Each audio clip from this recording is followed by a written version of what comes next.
One general complaint that people have about their relationships is as follows. Their habits are driving me crazy. The general desire that people have about their relationships, therefore, is I want those awful habits to stop. I'm quite sure that you know vividly the annoying habits of the people in your relationships. Also, you might believe that some of those habits are risky or dangerous. Furthermore, some of these habits might come in the form of dismissive or mean behavior. Very commonly, people want to know how they can get other people to change or eliminate those risky, annoying, and mean habits. The answer is you don't cause people to change. People change themselves if they want to and when they're ready to do so. With that said, you don't have to feel stuck contending with someone's annoying habits, and you do not need to suffer the consequences of someone's risky, dangerous, or mean habits. The general theme of this amazing relationship strategy is that you're taking the lead with your appreciation.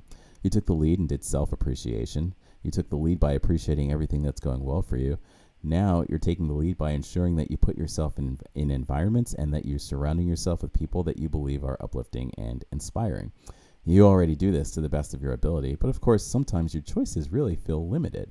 Sometimes you don't get to choose who you're partnered with at work. Sometimes you want to be around uplifting people and you just cannot seem to find them. The kicker is those uplifting people, the people who are worthy of your time and attention, they're always right in front of you. Some of them are the same people that sometimes seem nasty. Some of them are the same people that often display those annoying habits. They're the very same awful people. They're also the people who have great wishes for you. They're the same people that have the most inspiring and useful habits, which you would admire if you were able to give your attention to the side of people that you appreciate. So at this time, I'll ask it, what would life be like if you were commonly exposed to your lover's inspiring habits and you were rarely exposed to their annoying habits? What would life be like if you were commonly aware of the good in your family and friends? What would life be like if you knew about and valued the positive attributes of your coworkers, of your leaders, and of your employees? What would life be like if you just appreciated what you believe are the positive aspects of the people around you? Just as you want people to be nice to you, just as you want people to validate that you belong, validate that you're lovable, validate that you are skilled and needed, just as you want this validation from other people also want this validation from you. But the benefit, of course, of your validation of other people, that benefit first and foremost goes to you. When you appreciate people, you feel great and you feel further validated. So you give your staunch attention to and appreciate a person's qualities. This can be challenging to accept if you've been exposed to those annoying, risky, or mean habits of the people around you.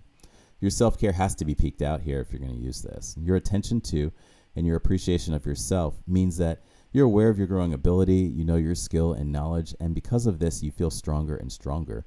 Therefore, you do not need to live in a world where nothing goes wrong. Instead, you feel confident in this world where sometimes bad things happen, sometimes people are mean, sometimes it's not the way it's supposed to be, but you feel confident because you know your strength and you know that you can handle whatever adversities you face.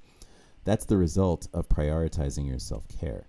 After you've peaked out your self-care, you'll be empowered to appreciate those very same people who have seemingly been awful.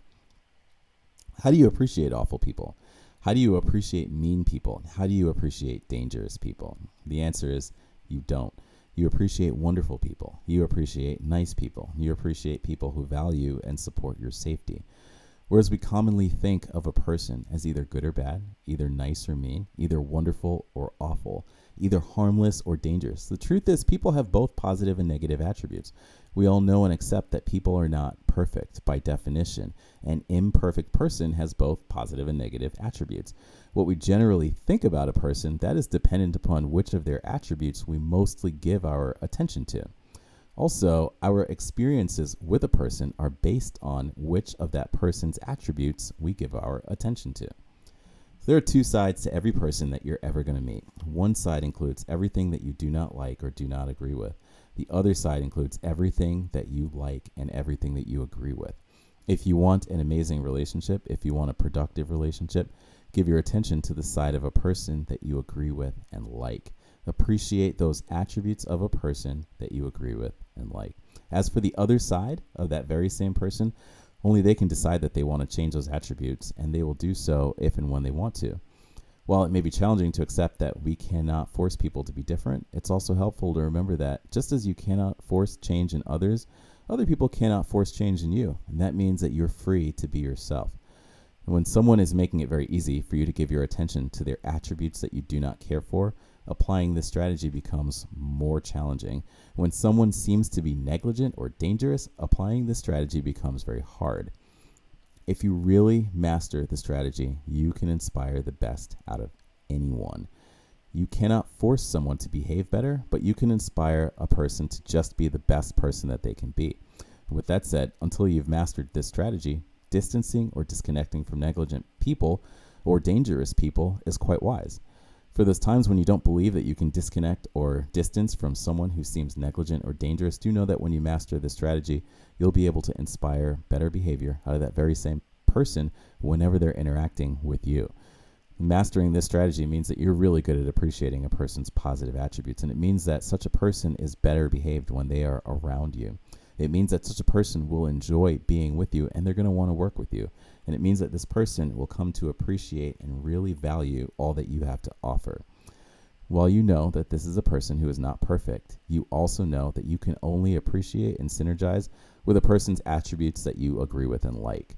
To put this practically in your personal life, when your lovers, your friends, your family are behaving in ways that irritate you, or when they're behaving in ways that seem mean, self-care is what gives you strength, and it makes you immune to that awful behavior. Self-care empowers you to go looking for the positive attributes of the people that you love.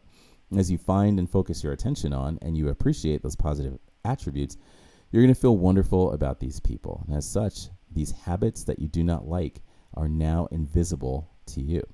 The time that you spend with the people you love now becomes joyous and uplifting. And as for whatever habits they have that you do not like, it really is up to people to identify and work on their own weaknesses.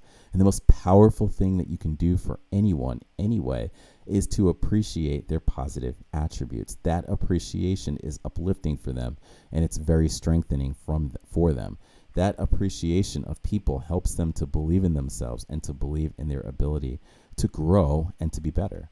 So this works in your personal and in your professional interactions. At work, when people are dismissive or mean, maybe they're unappreciative, it is your awareness of and genuine appreciation of those people's positive attributes that causes them to appreciate you in return, that causes them to know your value and to appreciate your skill. From experience, I will tell you that dismissive people become inclusive, and they will really value your input. From experience, I will tell you that mean people come around and they appreciate you. When you think about what that means for your ability to thrive at work, it is just so worth it to get good at applying this strategy. Appreciate yourself such that you feel strong, whole, and satisfied with who you are. Appreciate the positive attributes of the people around you so that you feel good about them. And just as you want people to appreciate you, just as it is easy for you to appreciate the people who are appreciating you, when you lead by appreciating those people, they will feel that appreciation and they will return your appreciation. Appreciate the people around you. You'll inspire better behavior out of them, and your relationships will all feel amazing. Sending good vibes.